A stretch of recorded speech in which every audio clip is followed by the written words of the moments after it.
Hi guys, welcome back to my channel. So as you know, I'm on elective and this is like my elective bedroom slash kitchenette slash place of living, and it's raining outside, so I just thought I'll film a little video just about kind of the things I wish I knew when I was planning my elective. I've been here a week now and it's been great, it's been amazing, it's been so much fun, but there is some things that I wish I knew before I came here. Can you guys see like something that looks like steam? Oh god, this is so weird. Anyway, hopefully it's just the camera. So I asked a few people things that they wish they knew whilst they were planning their elective. So the first thing is it's expensive. An elective is pricey, like it's so expensive. Um, well, okay, sorry. It's expensive if you want to travel somewhere that's not home. So if you want to do your elective at home with a normal NHS doctor in an NHS hospital, they may charge you a deposit, but aside from that, that should be like the only cost that you have. But if you want to do your elective abroad, like a lot of people, like me and my friends, then it's going to be expensive. Like I don't even want to talk about how much this has cost, and I'm only a week in. So before flights, I'm looking at, just for the placement, the accommodation and flights, over 2k starting. That's before getting my hair done, getting my nails done, buying swimsuits, buying a suitcase, other things like that, like little costs that you don't even think about. So I would say wherever you want to go, just look at how much flight prices are, how much is accommodation, and then add 50% on top of that, like as a minimum, and try and save for that, because it is genuinely, like, it's so expensive. That's even before you've talked about spending money and like doing excursions and activities, like things. Enjoyments are not cheap.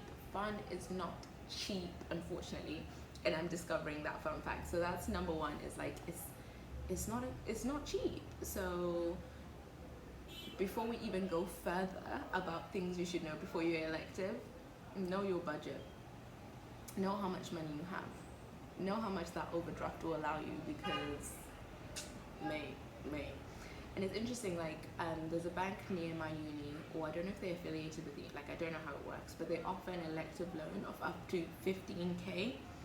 But I don't want to be paying back 15k for an elective. Like 15k is close to a deposit for a house. Imagine having to pay that back for an elective. So just work within the confines of your budget. So that's number one. Number two, start planning early, because like stuff hits so quick. If you want to go to like the US or Canada or even Australia, you really need to apply well in advance, like months and months and months in advance. And some of the application processes are really lengthy, so you need to give yourself time. I would say if you're aiming for like US, Australia, Canada, or Singapore, you know, places like that, then give yourself at least 9 months to a year. Apply at least 9 months to a year in advance, so that you've done everything, you've sent them the references, you've got all your vaccines in time, you've done everything they need you to do before you go. So that's, I think, an important point. For me, it was just fine, because I used a company, so I just sent an email. They said, yeah, come. Do I need any vaccines? Not really, the ones you have are fine. So here I am. But if you're going somewhere with like tropical diseases or whatever, then yeah, bear in mind that vaccines don't work like that. So it's not like, some of them you need at least 8 weeks or 6 weeks, or these are lengthy courses of vaccines that you have to have had before you go. So bear that in mind, know where you're going so you can plan all these things. And also, those vaccines, a lot of them are, some GPs did some of the vaccines that people were getting.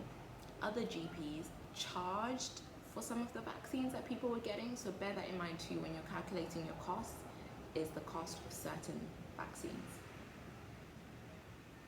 Yeah, this next point is actually quite important. It's like, what do you want from your elective? What do you want? Do you want to go to the beach? Do you want to go to like a high-tech place where you're going to learn all types of pioneering surgery in a particular field?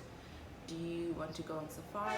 Do you want to go somewhere where you can help, truly help people within the limits of your capabilities, of course, but like, where you feel like you're in it and doing stuff and needed. Like, it's all about what you want. Think about the pros and cons of each.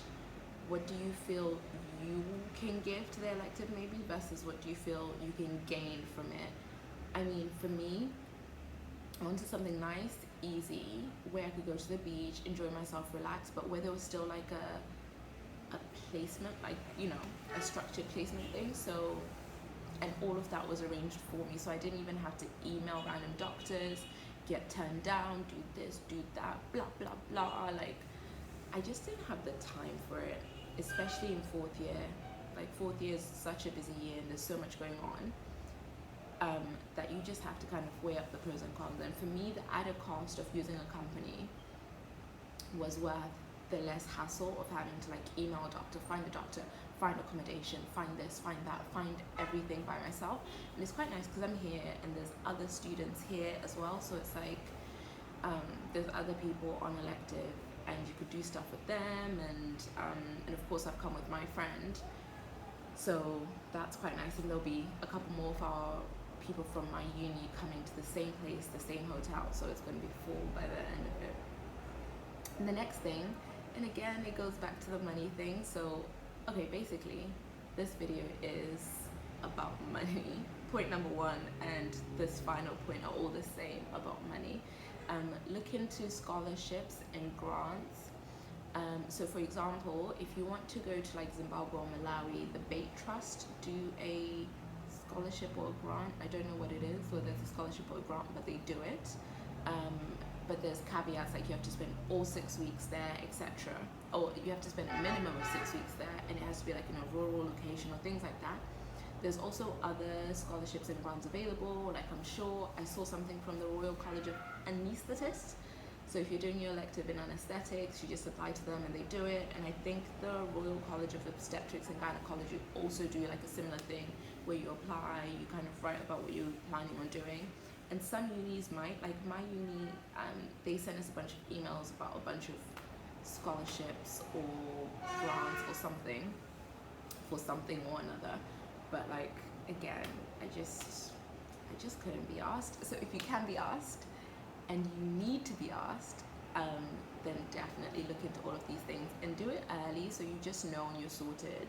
I think the worst thing is if you get your heart set on a destination and then you start looking at the numbers and it's like, oh, damn, I can't afford that. I feel like that's tougher than if you think, okay, what can I afford? This is how much I can spend. And then look at your destinations based on what you can afford instead of the other way around where you're just like, oh, like you don't want to go somewhere and not have a good time. You don't want to go somewhere and be like, oh, I can't do this because I don't have the money, or, I can't do this because I can't afford it. Like, you don't want to limit your experience, whereas you could have gone somewhere else with the money that you have and been able to truly enjoy the experience, I think. Another thing, sorry, I said that was my final point, but it's not. My uni gives you the opportunity to split your electives. So I've split mine,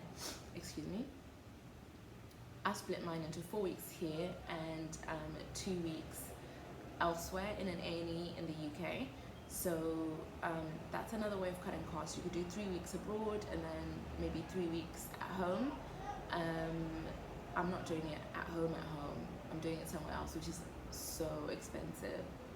Like, I was looking at accommodation for this place and I was like, this is costing me nearly as much as going to Grenada. So now looking back, it wasn't a savvy decision, but at the time I actually thought it would be good.